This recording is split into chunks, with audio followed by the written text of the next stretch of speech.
శ్రీమంతుడు సినిమాలో మహేష్ బాబుకు మదర్గా నటించిన సీనియర్ నటీమణి సుకన్య నేడు చెన్నైలో ఓ 5 స్టార్ హోటల్లో బ్రోతల్ కేసుకు బుక్ అయింది. ఒక పోలీస్ రైడింగ్ లో అడ్డంగా దొరికిపోయిన సుకన్యను చూసి యావత్ చిత్ర పరిశ్రమ షాక్ కు గురైంది.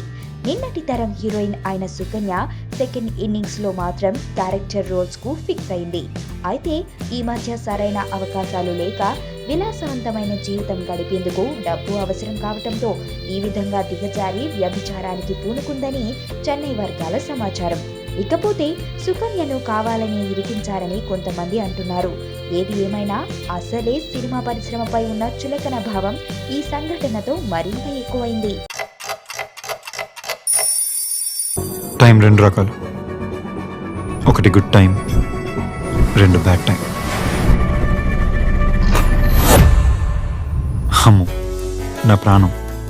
నేను 5th చదివేటప్పుడు తను 3rd క్లాస్లో జాయిన్ అయింది. తను చిన్నప్పుడు చూసినప్పుడు ఎప్పుడూ అనుకోలేదు తను పెద్ద అయ్యాక ఇంత అందంగా తయారవుతుంది.